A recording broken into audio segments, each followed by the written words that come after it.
sometimes in our business of having takes and opinions, and then they last about a week, you know, and then they last about 3-4 days, or they instantly go sour. I mean, Andy Dalton, speaking of Vegas, what he did in Vegas this past week, the number of people that were like, the Panthers are the worst organization in the history of sports. They don't know what they're doing. They don't have Bryce Young's best interest in mind. And then they go out and do what they did to the Vegas Raiders like that. What a staggering indictment of that young man. You think so? Well, I don't know. I'm not saying it's his fault. But you know what it's like that first couple of times you got a TV show and you take some time off and then you watch and you're like, wow, those guys seem to be doing pretty good without me. Wow, it makes you feel a little iffy sometimes. We all like to feel like we're irreplaceable. And a lot of us looked at Bryce Young and said, it's not entirely his fault, which I don't believe, but part of it was the rest of these guys just aren't that good. And then the ghost of Andy Dalton came out there and looked like prime Sonny Jurgensen.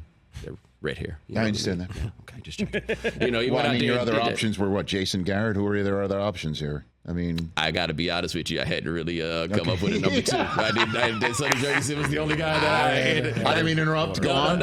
I got it. No, but it was. I mean, I don't think they've done right by him, but I also was shocked with him coming into the draft as optimistic as people were. Like the idea that somebody traded all those picks for a 5'10", 207-pound quarterback to draft number one just was flabbergasting to me at the time. Well, and in this 1 week take world where we're just now in a box in between weeks 3 and 4 and what's happened the 2 previous weeks, or what we think that there could potentially happen in the next 12 weeks has to be the most pessimistic view possible. Correct. We're taking bets on who's the first one to say Caleb Williams is Bryce Young to Jaden Daniels, C.J. Stroud. Like who's going to go out and basically say that right now? That is a good question because it is going to happen. And I mean, the numbers have not been great, right? Like if you were to do that, I would understand the argument. The thing to look at now is Justin Fields because I was out. And my thing with Fields is he holds on to the ball too long. And that's my concern with Williams also. He holds on to the ball too long, but he's playing on a team right now that has terrible offensive line play. Yes. But Justin Fields looks like, if nothing else right now, a capable NFL quarterback, maybe even a good one.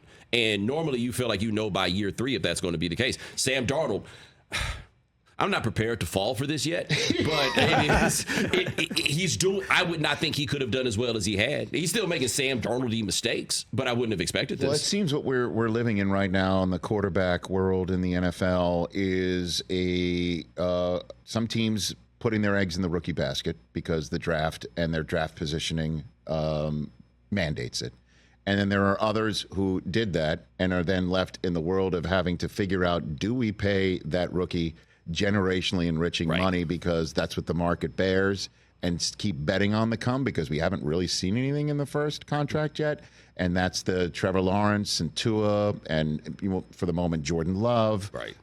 Then there's also the veterans who used to be those rookie quarterbacks who have now been forced to go find business elsewhere, who are now veterans and more grown men to actually see the field better and are performing very well. They're Geno, Baker, Jared Goff being one of them. Right. And then there's like Mahomes and Allen and Lamar, and then the true sort of elite. Like I think that's the quarterback world that we're living in the NFL, where you could name some other guys who are kind of in the fault lines of each one of those tiers. Well, I'll throw something else out there for you. Sure.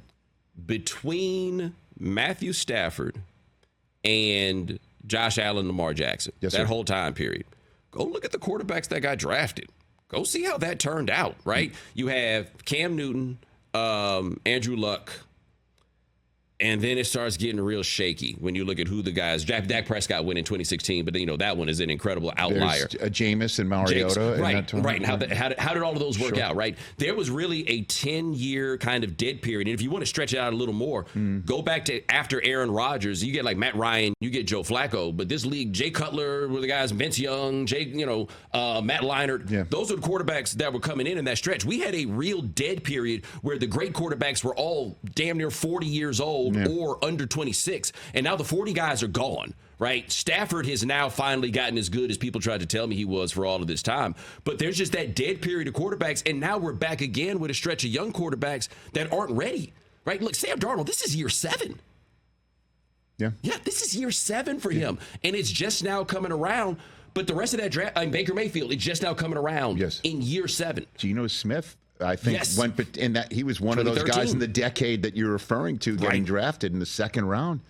And now again, he's one of those guys where the veteran gets a shot somewhere else. Yep. And maybe he's 3-0. Yep. And Fields is 3-0. I mean, he's still younger than that. It's just kind of crazy what world we're living in right now. Oh, you had Russell Wilson in that stretch. Yeah, but even then, those guys who were good in that stretch, they all went bad young. Andrew Luck got out of there, I want to say before he turned 30. Cam kind of had a career arc of a running back. Russell Wilson kind of had the career arc of a running back. RG3.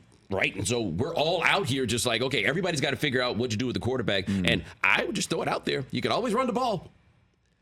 You have the option. Look, what Green Bay did with Malik Willis this weekend is your reminder. Sometimes you can just get out here and run the ball. Yeah, and Malik Willis being 2-0 right now. Go ahead and tell him what you said in my ear. Kirk Cousins was in that group too. Same draft class as RG3. He is, and it took...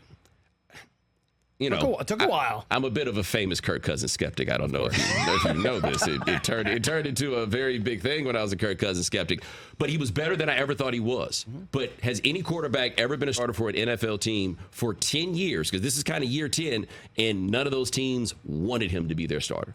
Not even the Falcons, who gave him $40 million a year. They took a month and a half, and they said, hey, the future's right there. That dude with 8 ACL surgeries, we will bring him in. And now Kirk Cousins running around on one leg wearing a loser suit because he plays for the Falcons. That's a loser suit. Catch the Rich Eisen Show every single day on the Roku Channel, 12 to 3 Eastern, for free.